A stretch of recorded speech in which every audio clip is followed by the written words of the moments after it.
Olá, eu sou Maria Emília, sou professora de Direito Processual Civil aqui da FADIPA e nós vamos falar sobre a confecção da petição de apelação. A apelação é o recurso cabível contra a sentença. A apelação também serve para impugnar decisões interlocutórias que não estão previstas no artigo 1015 do CPC. Mas vamos falar sobre isso em outra aula, quando a gente estiver falando sobre agravo de instrumento. Enfim, quando nós temos uma sentença com a qual não concordamos, nós vamos, então, escrever um recurso chamado apelação. Este recurso tem o cabimento previsto no artigo 1009 e a adequação formal dele está no artigo 1010 do CPC. A propósito, todo artigo que eu mencionar aqui é referente ao CPC. Não vamos sair dele.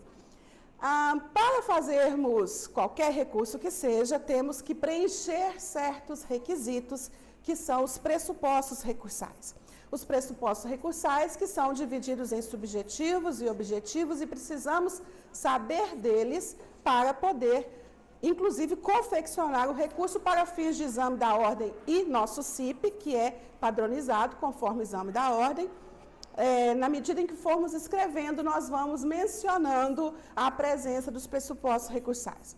Os pressupostos subjetivos, que dizem respeito aos sujeitos do recurso, a legitimidade recursal e o interesse recursal, que é o prejuízo com a decisão, e os pressupostos objetivos, que dizem respeito ao recurso propriamente dito, que é a tempestividade, o cabimento, o preparo e a adequação formal. Tempestividade, dos 9 recursos cabíveis no sistema processual civil do Brasil, 8 deles têm o prazo de 15 dias, um só, que são os embargos de declaração, que tem um prazo diferenciado, aliás, ele é todo diferenciado, como sabemos, o prazo dele é de 5 dias. Cabimento, para cada tipo de recurso existe um cabimento. Acabei de falar aqui, o cabimento da apelação, ela é cabível contra sentença.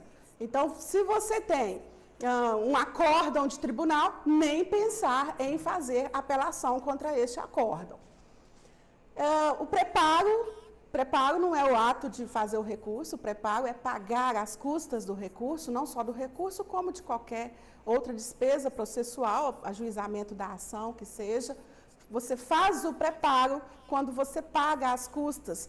O ato de recorrer não é gratuito, a não ser que você seja beneficiário da justiça gratuita e, portanto, você é isento de todas as despesas, inclusive as despesas recursais.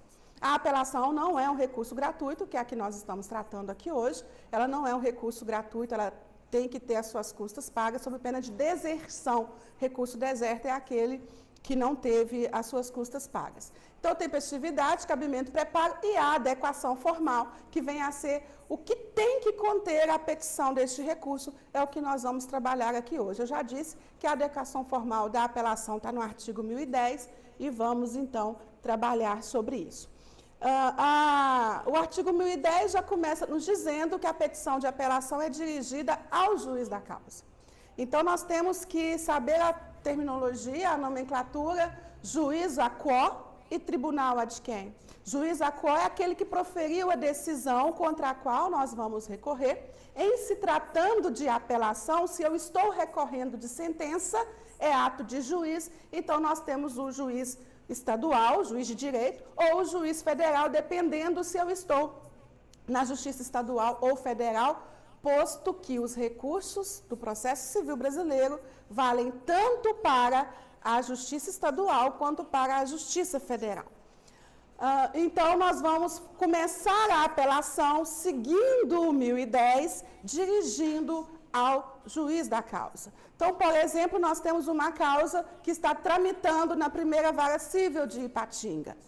Nós vamos começar a apelação, por mais que ela seja julgada pelo TJMG.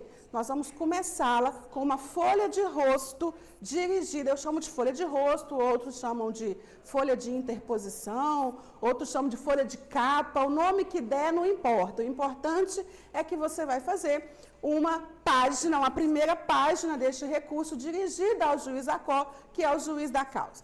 Então, você vai ali fazer o endereçamento, e sobre o endereçamento eu gostaria de dizer, até a título de esclarecimento de muitas dúvidas que me fazem, em se tratando inclusive de petição inicial, eu tenho que colocar excelentíssimo, eu tenho que colocar doutor, eu tenho que colocar magnânimo, maravilhoso, esplendoroso. O pronome de tratamento que você colocar é o que você quiser. O CPC, quando você lê lá o 319, que se refere à petição inicial, o 1010, que se refere à apelação, e no momento ele te diz o pronome de tratamento que você tem que usar. Ele te diz que você tem que endereçar ao juiz da causa a apelação, no caso. Então, eu particularmente, nas minhas petições, nas minhas apelações, eu coloco excelentíssimo senhor juiz da primeira vara civil de Patinga. Tem colega que coloca excelentíssimo senhor doutor juiz titular da primeira vara. É questão de estilo, cada um tem seu estilo. Tem aquele que coloca ao juízo da primeira vara civil de Patinga. É de acordo com o jeito que você quiser escrever. O que importa é você colocar primeira vara civil e Patinga. É isso que importa. Se for o caso, né? Você que está fazendo a peça do CIP, você vai olhar qual que é o juiz da causa. Eu não me lembro aqui agora de cabeça se é primeira vara civil, segunda vara civil, nem se é de Patinga. O que for lá você vai colocar no endereçamento, vamos pegar o meu como base, excelentíssimo senhor juiz da primeira vara civil de Patinga, Minas Gerais, e aí você tem que informar o número dos autos. Você sabe que a apelação está sendo feita em relação a autos que já existem. É diferente de uma petição inicial, onde você está ajuizando uma ação e os autos ainda vão ser formados. Então, na apelação, logo após o endereçamento, você vai colocar o número dos autos. Ficaria mais ou menos assim, ó. Vou tentar fazer um desenho aqui. Aqui nós temos essa folha de rosto, aqui vem o endereçamento, e aqui vem autos, número. Se você não tem o número dos autos, sempre que você estiver fazendo a peça ficticiamente, seja para o CIP, seja para o exame da ordem, você usa esse símbolo, o símbolo de reticências, que é inclusive previsto no edital do exame da ordem. Você não pode inventar dados. Não inventa aqui, por exemplo, autos número 2, 3, 4, 5, 6. Não inventa. Porque para nós aqui da faculdade não tem problema, mas lá na vida real, no exame da ordem, vai ter problema. Qualquer identificação que você coloca na peça, por mais boba que pareça, é zero, eles não corrigem a peça. Então você informa o número dos autos e aí você vai vir com a qualificação. O artigo 1010, ele traz como requisito da adequação formal da apelação a qualificação das partes. Então vamos imaginar aí que o João das Couves é o apelante, atenção para a nomenclatura, João das Couves é o apelante e o José Alface é o apelado. Então, nós vamos ter João das Couves e você qualifica. Provavelmente você não vai ter a qualificação dele. Então, você escreve assim, qualificação, reticências, que cumpriu a finalidade de dizer que se fosse na vida real, você estaria qualificando ele.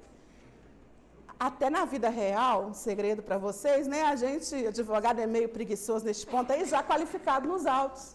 Porque lá nos autos, nós não estamos chegando agora. Nos autos já tem muita petição com a qualificação dessa pessoa, né?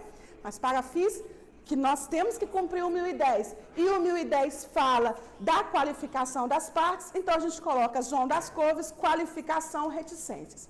Eu chamo a atenção de vocês para quando no corpo da petição forem se referir ao João das Couves, não usem mais o nome, o João das Couves isso, o João das Couves aquilo. Use agora o recorrente, apelante, o recorrente ingressou em juízo, o apelante teve indeferido o seu pedido, sempre usem em relação a ele as nomenclaturas técnicas, recorrente, apelante e em relação à parte contrária também, recorrido, apelado e assim nos mais variados recursos também, agravante, agravado, embargante, embargado e sucessivamente.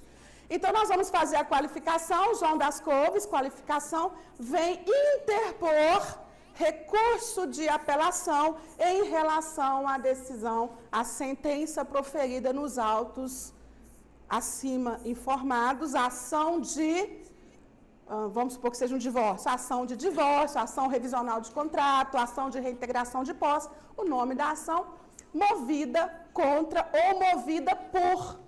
Percebam a diferença, movida contra se ele for o autor. Então, ele está movendo a ação contra o José Alface. Movida por, se ele, apelante, for o réu. Então, é movida por José Alface. Nesta folha de rosto, eu preciso que vocês enxerguem que nós não fazemos requerimentos de apreciação de mérito, de juízo de admissibilidade, porque não é o juiz da causa que faz isso. Essa folha de rosto, ela é dirigida ao juiz da causa simplesmente porque o recurso é protocolado perante ele, para ele chamar a parte contrária para responder e enviar os autos para o tribunal. Lembrem-se que o juiz ACO, na apelação, ele não faz nem juízo de admissibilidade. Juiz de admissibilidade, para relembrar aí, refrescar sua memória, é a verificação da presença dos pressupostos recursais. Não é o juiz da causa que faz. Então, a gente não faz requerimentos nesse sentido nessa folha de rosto.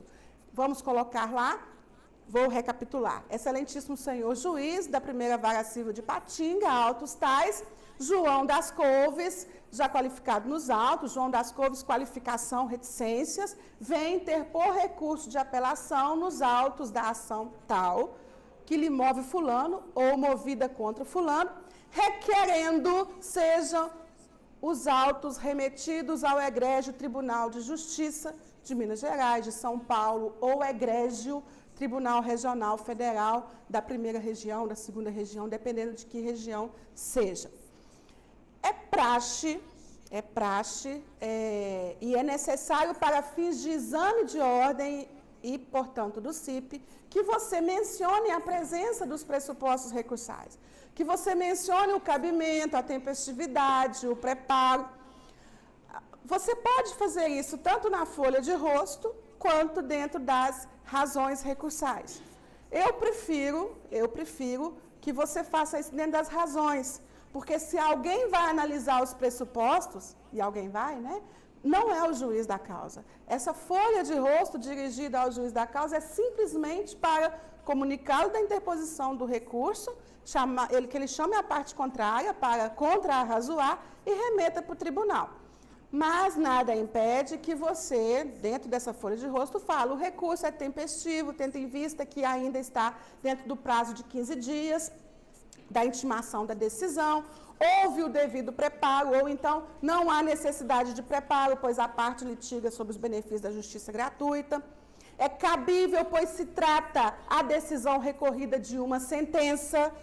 Vejam que eu estou narrando, eu estou escrevendo sobre o preenchimento dos pressupostos recursais. Onde você vai escrever isso, você escolhe, seja na folha de rosto, seja dentro das razões. Eu opto por colocar dentro das razões, porque elas é que são dirigidas ao tribunal, que é quem vai verificar a presença dos pressupostos. Se você colocar na folha de rosto, não tem problema. Chama a atenção que a folha de rosto vai ser finalizada. Você vai colocar lá, nestes termos, aguarda deferimento, espera deferimento, aí o verbo que você vai pôr, você opta, você escolhe. Local e data, nome, OAB e assinatura. Literalmente isso que eu estou falando. Local e data, nome, OAB e assinatura. Não ponha nada que te identifique, por mais que seja inventado, por mais que você esteja inventando. Doutor Justo Justino, não ponha isso, porque lá no exame da ordem, repito, disse agora há pouco, se você colocar qualquer coisa diferente, eles vão zerar sua peça e não vão corrigir. Você vai escrever, então, no final dessa folha de interposição, local e data, nome, OAB, assinatura. E aí, então, nós vamos começar as razões de apelação. As razões de apelação que são dirigidas ao tribunal, a de quem? TJMG, TJSP, dependendo do caso que vocês vão ter. O caso que vocês têm, o quinto período atual aqui, o primeiro semestre de 2019, é um caso que está perante a Justiça Estadual de Minas Gerais, então o tribunal a de quem é o TJMG. Você vai dirigir as razões ao TJMG. Nessas razões, você vai narrar o fato e você narra o fato de acordo com o caso que lhe foi entregue. É questão de estilo. Tem gente que opta por copiar ipsis literis, ou seja, literalmente o que está falando lá. Tem gente que opta, e eu sou mais simpática a esta corrente, opta por reescrever com suas palavras, mas sem inventar nada, o que está falando no enunciado que lhe foi entregue. Eu gosto dessa segunda opção porque demonstra até a capacidade sua de interpretar um texto e redigir com as suas próprias palavras. Mas não está errado se você copiar o enunciado lá. Só peço que quando estiver falando o nome da pessoa, substitua por apelante e apelado. E depois dos fatos que você vai narrar, você vai então dar os fundamentos legais. Por que você acha que aquela decisão está errada? O que está contrário à lei, contrário à Constituição, contrário ao CPC, contrário ao Código Civil ou ao outro instrumento normativo que seja favorável ao seu cliente.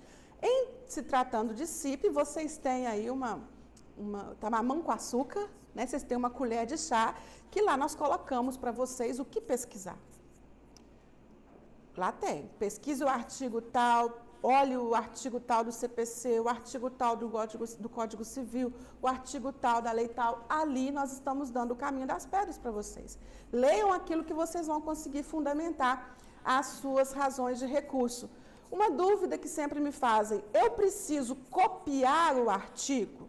Não precisa, você não precisa copiar o artigo, mas também você não pode sair colocando assim, ó, a decisão está errada conforme artigo X, Y, Z. Vai lá e pega o papel do CIP lá, está falando um monte de artigo, você pega aquele monte de artigo e taca lá na petição sem contextualizar. Você precisa, caso você não queira copiar, você precisa contextualizar o artigo em relação àquela causa. O juiz errou, porque conforme o artigo tal decisão não cabe. É assim que tinha que ter decidido. Vejam que eu mencionei o artigo, eu não transcrevi o artigo, mas eu contextualizei ele, a minha peça, as minhas razões de recurso.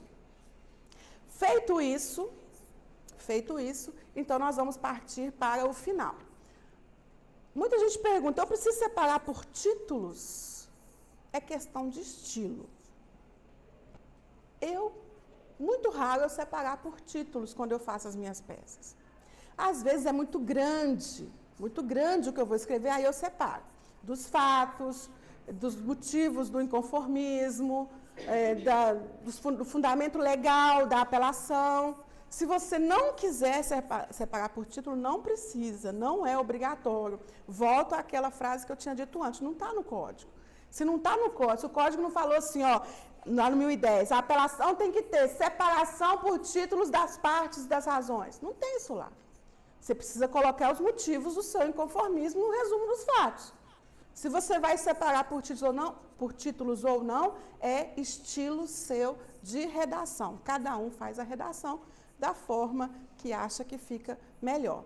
A gente expondo o porquê de o juiz estar errado, porque na apelação nós estamos atacando a decisão do juiz, a sentença do juiz, vamos então partir para os requerimentos da apelação. Na apelação, a gente pede que se conheça e dê provimento à apelação. Precisamos, então, voltar lá no conceito de processo civil, o que é conhecer o recurso e o que é prover, dar provimento ao recurso. Conhecer é relacionado ao preenchimento dos pressupostos recursais. Aqueles pressupostos que eu mencionei agora há pouco, legitimidade, interesse, tempestividade, cabimento, preparo e adequação formal.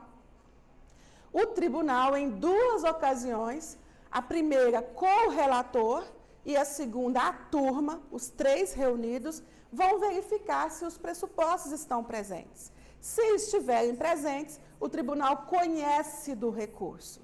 Se não estiverem presentes, o tribunal não conhece do recurso e acabou ali o recurso. Então, quando eu estou fazendo uma apelação, eu requeiro, antes de qualquer coisa, seja conhecido o recurso por estarem presentes os seus pressupostos. Seja conhecido o recurso por estarem presentes os seus pressupostos. E no mérito, ou seja, naquela questão que eu levei ali para o tribunal conhecer e apreciar e dizer que o juiz está errado, no mérito, requer seja dado provimento ao recurso e aí você vai dizer o que você quer. Imaginem que nós estamos com uma situação onde eu pedi uma indenização de R$1 milhão e o tribunal o juiz me concedeu R$10.000. Eu pedi R$1 milhão, o juiz me concedeu 10 mil. Então, ao confeccionar a apelação, eu vou fazer assim o meu pedido. Requer seja conhecido o presente recurso por estarem presentes os seus pressupostos e, no mérito, seja dado provimento, cassando a decisão recorrida, concedendo indenização de R$1 milhão. Se for uma reintegração de posse que me foi negada, concedendo a reintegração de posse. Sempre quando eu falo no mérito seja dado provimento, eu vou complementar com o que eu quero que o tribunal faça para mim. E aí eu encerro a peça. Então nós vamos ter, só para finalizar aqui, a folha de rosto e aí vem as razões de apelação.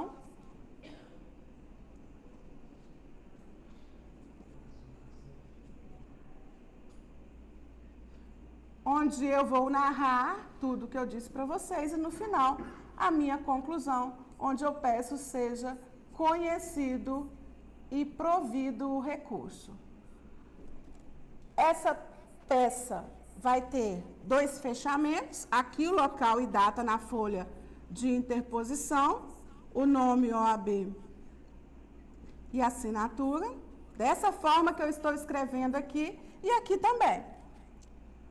Local e data, lógico que vai dar mais de uma folha as razões, né? Aqui é porque eu estou pelo princípio da economia quadral. Nome, OAB e a assinatura. Uma vez, eu tive um aluno, muitos anos atrás, ele resolveu fazer exame da ordem de administrativo, porque, segundo ele, ia cair mandado de segurança ou alguma coisa assim. E mandado de segurança era mais fácil de se fazer. Aí chega o menino lá e caiu uma apelação. Até porque, gente, processo civil, em se tratando de exame da ordem, ele é aplicável a civil, empresarial, tributário, constitucional e administrativo. Ele só não é aplicável diretamente no trabalho e no penal. Mesmo assim, subsidiariamente, se tiver lacuna, lá vai para o processo civil. Quem opta por alguma dessas 5 áreas que eu disse, vai ser processo civil. Então, está sujeito aos recursos de processo civil, às peças de processo civil. E aí, esse aluno cai lá uma apelação. Depois ele falou assim, Maria Emília, eu não sabia que a apelação são 2 petições. Eu falei, mas não são 2 petições, não? De onde é que você tirou isso? São 2 petições, sim. Aí que eu fui pensar, ele está falando é da folha de rosto. É uma petição que, na verdade, vem com a folha de rosto, você finaliza, porque acabou ali seu assunto com o juiz, e as razões que são dirigidas ao tribunal, e você também vai finalizar. Ele quis dizer 2 petições, porque são 2, nestes termos, pede deferimento, local, data, nome, OAB, assinatura. Nestes termos, pede deferimento, local, data, nome, OAB e assinatura. Quando a gente faz a apelação, a gente deve observar a questão do pedido de retratação do juiz e da efeito translativo da apelação. O efeito translativo da apelação, que ocorre quando a causa já está madura e o juiz extingue o feito sem resolução de mérito ou foi omisso, está no 1013, parágrafo 3º. E o pedido de retratação do juiz, que quando o juiz extingue o feito sem resolução de mérito, artigo 485, ou o juiz, conforme o 332, por haver precedente, ele julga liminarmente improcedente o pedido do autor, é possível o pedido de retratação, você vai fazê-lo na folha de rosto, requer de Vossa Excelência que se retrate de sua decisão. Não é o caso, eu dei uma olhada na peça que foi pedida para vocês, do 5º período, que vai ter que fazer uma apelação, não é o caso de vocês, o pedido de retratação e nem o efeito translativo, não.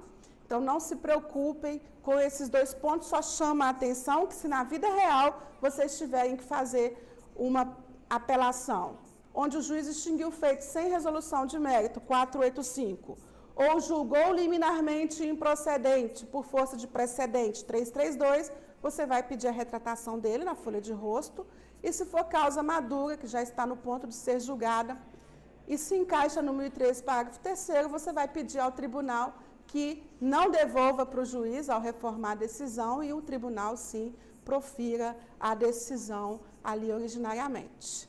Então, é o que eu tinha para falar sobre apelação, estou à disposição de vocês nas minhas redes sociais, Emília76, caso vocês queiram tirar alguma dúvida, queiram algum modelo de apelação, eu estou à disposição. Obrigada, tchau.